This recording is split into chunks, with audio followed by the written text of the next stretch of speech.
এই সরকারের গদিতেই বসে থাকা আসিফ নজরুল যে ফেসবুকে এসে বিচার চায়।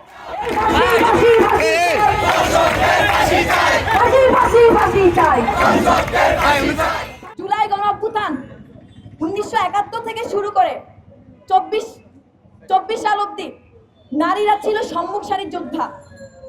71ও ছিল নারীদের ভূমিকা অতুলনীয়, 24এও ছিল নারীদের ভূমিকা অতুলনীয়।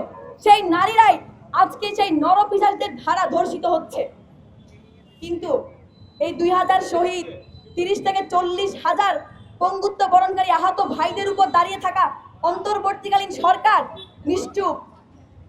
এই সরকারের গদিতেই বসে থাকা আসিফ নজরুল যে ফেসবুকে এসে বিচার চায়, তাই আমি লজ্জিত। পথে ঘাটে নির্যাতিত হচ্ছি, জবাব দিয়ে যাবে অন্তর্বর্তীকালীন সরকার এবং সেই ধর্ষকদের কঠোর থেকে কঠোর শাস্তির আওতায় আনতে হবে। আজকে আমি 24 ঘন্টা, 72 ঘন্টা, 48 ঘন্টার কোনো আলটিমেটাম দেব না। তবে আজকে আমি নিজেই একটি আলটিমেটাম দিয়ে যাব। যদি এই ধর্ষকদের দৃষ্টান্তমূলক কোনো শাস্তিতে আনা হয় এবং ফাঁসির দড়িতে ঝুলানো না হয়, তাহলে আমরাই সাধারণ শিক্ষার্থীরা শাস্তি দিয়ে বাংলাদেশের প্রতিটি মোড়ে মোড়ে তাদেরকে ঝুলিয়ে রাখা হবে। আগুনের শিক দিয়ে তাদের শরীরকে এমন ভাবে বিবর্ষিত করা হবে যে তাদেরকে কেউ চিহ্নিত করতে পারবে না।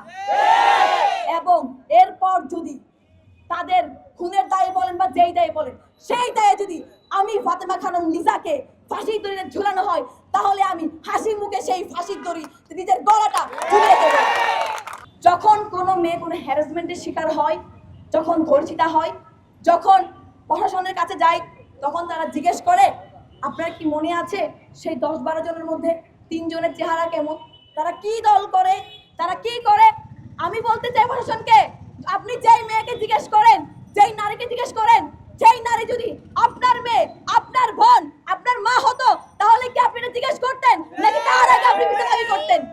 যখন আপনাকে যদি কালো কাপড় বেঁধে, আপনার চোখে যখন কাপড় বেঁধে আপনার মা, আপনার বোন, আপনার মেয়েকে, আপনার 4 বছরের বাচ্চা শিশুটিকে যখন ধর্ষণ করা হয়, সেই 4 বছরের বাচ্চা শিশুটি কি বলতে পারবে তাকে আসলে কে ধর্ষণ করেছে? ধর্ষকদের